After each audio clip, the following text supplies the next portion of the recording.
Hi, I'm Christine Crooks, and I'm here today to show you a few exercises on the reformer using the spine fitter.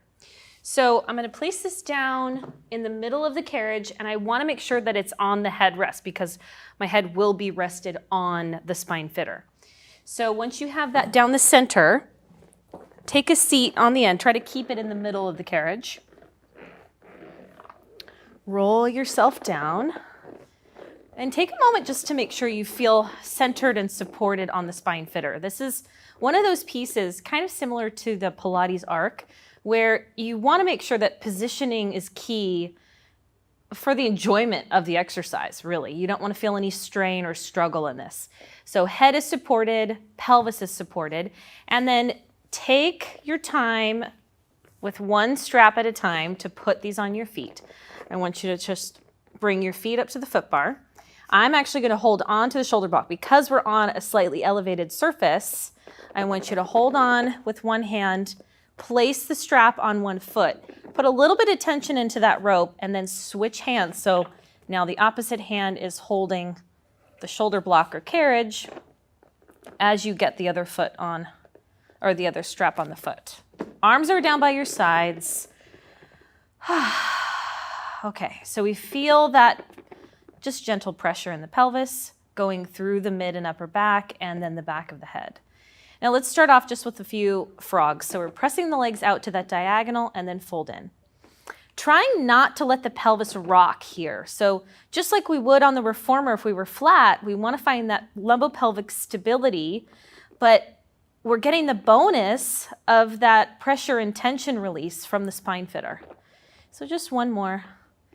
Press the frog out. Now, parallel the legs, reaching the legs up towards vertical, not letting the tail curl up off of the spine fitter yet, and then down to 45. And float up and down. Just hinging at the hips a few times, stretching those hamstrings out, connecting into that abdominal work and abdominal support. Now, V position with the legs, openings. Opening the legs to the sides, and then exhale, zip to the midline. So with each movement, taking your body weight in slightly different angles, you'll notice any kind of wobble on the spine fitter gives you a bit more work in that dynamic stability of the pelvis and spine in this supine position. Good, now just do a couple of circles, get that full circumduction in the hips. Oh, this is where you really start to feel imbalances in those obliques and those oblique slings.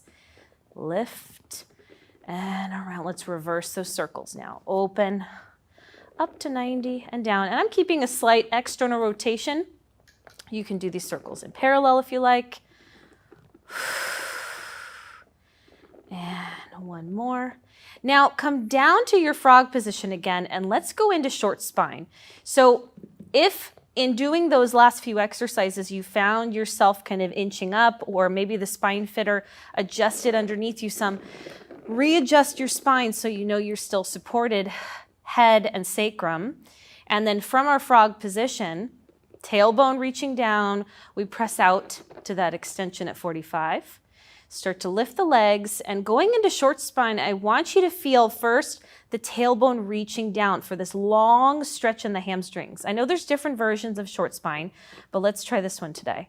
So we're trying to reach that stopper, lengthening, lengthening, lengthening, and then arms are connected to the carriage as you peel the spine up. Notice the pressure should stop at the upper back, not on the head and neck.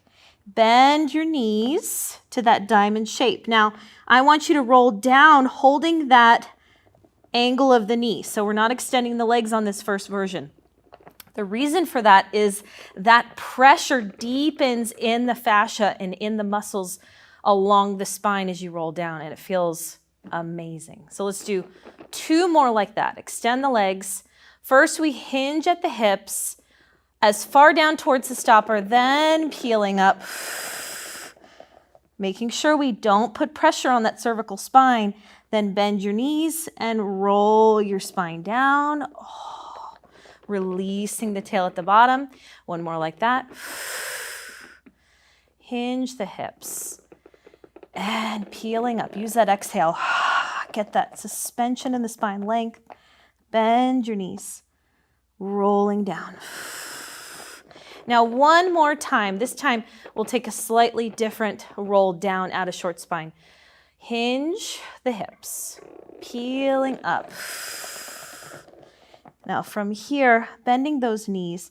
Keep the legs where they are and roll the spine down. So we're maintaining tension in the ropes, but we're not pulling the straps yet. All the way down, hamstring stretch, then bend your knees and pull through. Let's do one more, just to make sure we get that one. Hinge, and rolling up, and bend. Keep the legs there, keep the feet exactly where they are as you roll the spine down onto the spine fitter, and then bend and press through. Now again, carefully to get out of this, I want you to anchor with one arm. Let's say left arm stays down as we take the left foot out of the loop and then find the foot bar. Good. Now set that on the hook behind you. Switch. And then using your arms, you can step your feet, keep them on the bar, or I'm going to step them down underneath the foot bar on the extended platform. Deep breath in. Exhale, start to roll up. Peel the head, shoulders, mid-spine. If you need a little help, I do.